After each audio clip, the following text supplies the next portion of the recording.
Hi, welcome to another session of Officiating Wrestling by the Book. This module focuses on the inbounds and out of bounds rules. Let's start with the inbounds rule, and that's Rule 5-15-1. And when we look at that rule, here's what we can glean from it. First of all, you have to have all supporting points, and it has to be for either wrestler, and they have to be on or inside the boundary line. Now, Rule 5-15-3 tells us that wrestling will continue when all of the supporting points of either wrestler remain in bounds. Okay, so that's pretty straightforward. Dash 1 and Dash 3 work in conjunction with each other.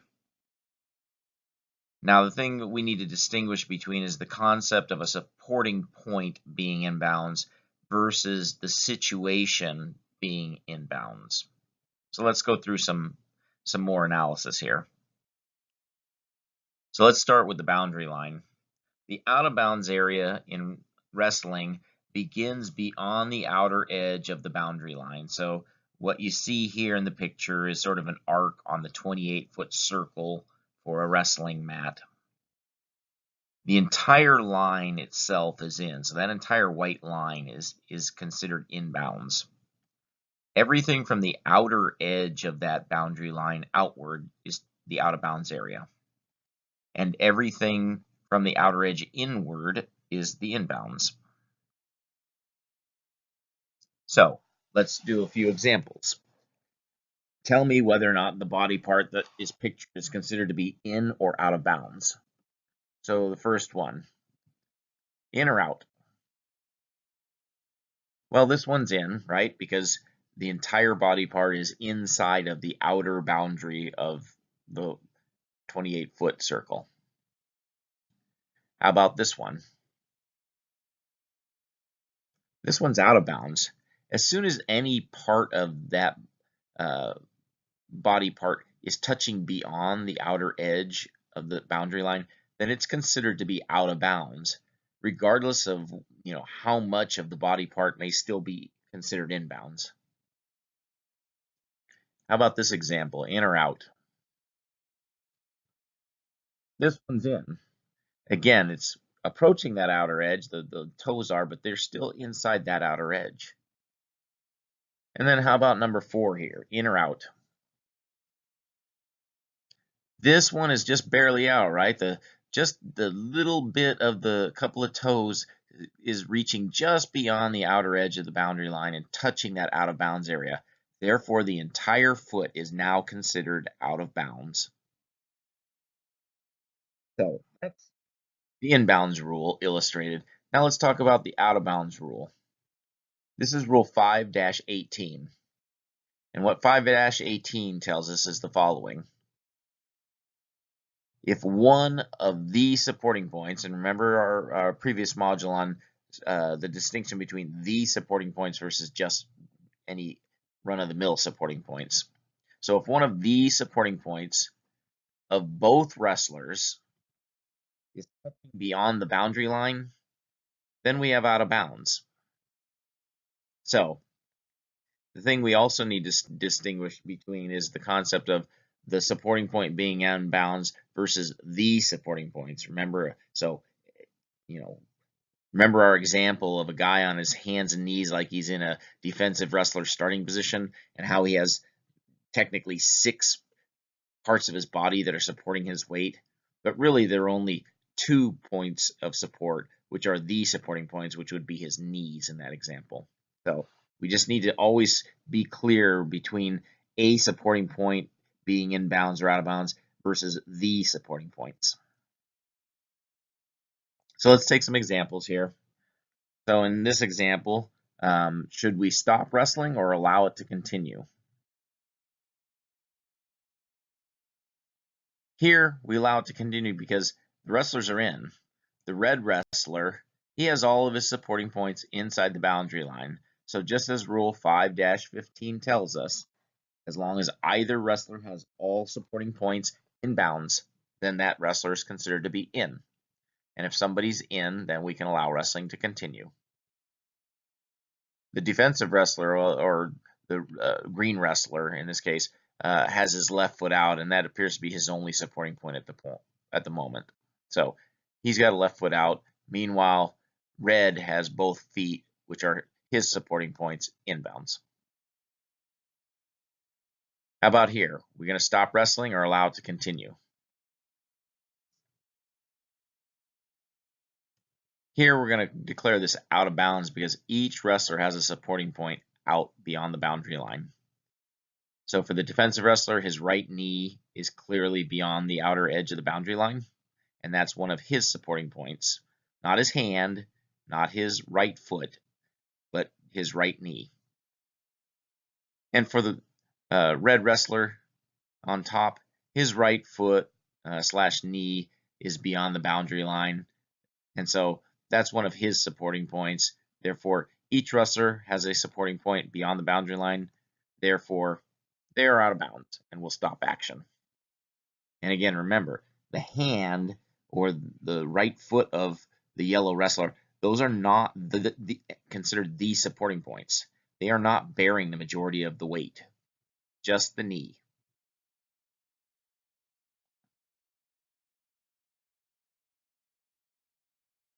So, how about here? We're going to stop wrestling or allow it to continue?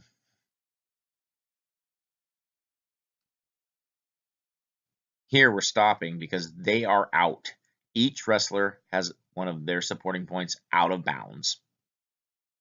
The defensive wrestler is in near fall criteria, therefore their shoulders are their supporting points, and both of them are beyond the boundary.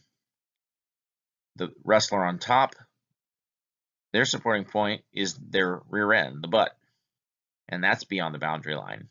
So they're out of bounds. Each one has a supporting point out of bounds. We're going to stop action. Remember, the feet are never, ever the supporting points in this position. Never, never, never. Those feet are not supporting the majority of the weight of that wrestler. The butt is. Just because they're incidentally touching the mat and they're inside the boundary line, they are not the supporting points. Therefore, this wrestler is not in bounds. That wrestler is out of bounds. And so let's just explain the rationale behind that particular call. So the reason, that's the same picture, right? The reason we're not going to call that situation out of bounds is the exact same reason we would never declare this situation as out of bounds. You see, the butt is the supporting point for the person who's applying the near fall. And in this case, on the right-hand side, that person's butt is in contact with the mat inside the boundary line. The feet are just incidentally touching the mat, and they are not the supporting point or supporting points of either of these wrestlers. All right, how about here? Stop wrestling or allow it to continue?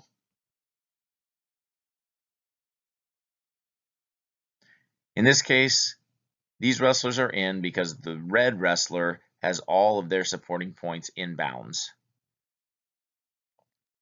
The person in the camouflage, whatever that grayish uniform, their supporting point, the only part of the body they really have sort of bearing their majority of their weight is their head at this point. They're kind of rolling through, right?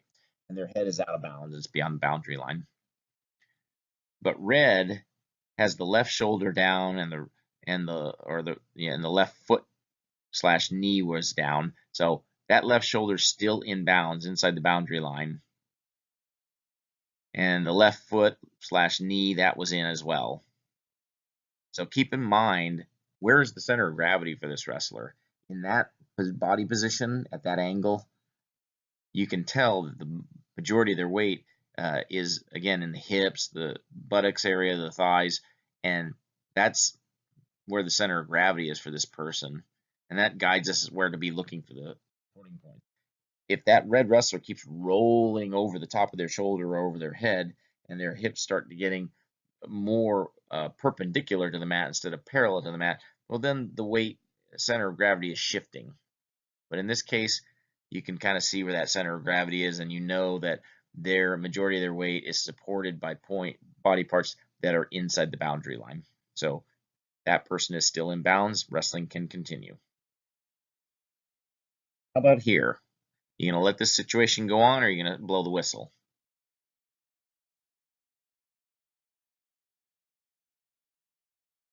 Here we're gonna blow the whistle. They're out.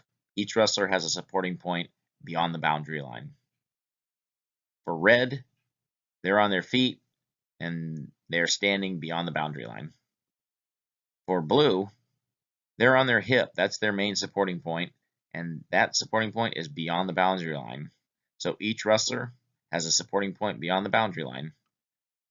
Remember, the feet or knees of blue are not the supporting points in that position.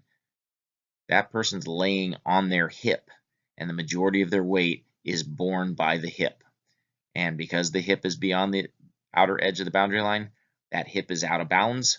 Red is on their feet, and their feet are out of bounds. Therefore, this situation is out of bounds, and we are blowing the whistle and stopping action. So how about here? Stopping or letting it continue? Here they're out. We have no wrestler with all supporting points in, but there's a little twist to this situation. So red, wrestling in the black singlet, this person has no supporting points, right? Look, green has lifted him off the mat. And green's right foot is out of bounds, and the left foot isn't even in contact with the mat. So green has one supporting point out of bounds. But black, or the red banded wrestler, has 0 supporting points. So this is kind of an unusual case where we have to combine both Rule 5-15, the inbounds rule, with 5-18, the out of bounds rule, and we have to use them in conjunction with each other to get to the right ruling. Because by rule, in Rule 5-18, out of bounds occurs when each wrestler has a supporting point out of bounds.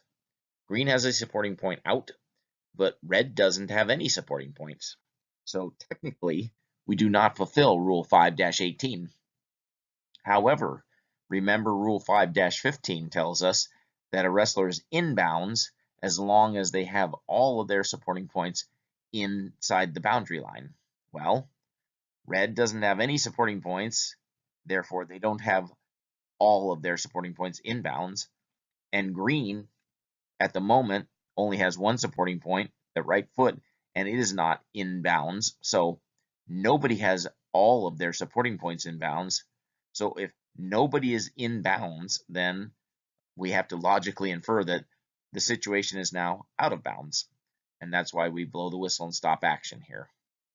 But Rule 5-18, the out of bounds rule, is not sufficient because the red wrestler does not have any supporting points and therefore doesn't have a supporting point out of bounds. So let's recap what we've covered here in this section. Remember, Rule 5-15, the inbounds rule, and Rule 5-18, the out of bounds rule, are where we're drawing all of our rule references. These two rules work in conjunction to cover all situations. The entire line is considered in bounds. Anything that touches beyond the outer edge of the boundary line is now touching the out of bounds area, and that body part would be considered out of bounds, whether that body part is a supporting point or not. Remember, we have to distinguish between any body parts that might just incidentally be touching the mat versus what we call the supporting points, the points that bear the majority of the wrestler's weight.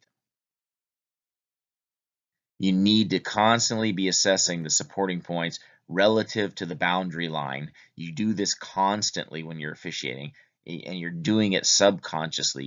You may not be explicitly thinking about it, but you are doing it constantly. You're always having to be aware of and assessing what are the supporting points of each wrestler. Where are those supporting points relative to the boundary line? When they're in the center of the mat, it's easy that their supporting points, regardless of what they are, you know they're in bounds. But once we get near the boundary line, we have to constantly be aware of what's happening with their weight distribution and where their supporting points are and where they are relative to that boundary line to determine, do we stop action or do we allow it to continue?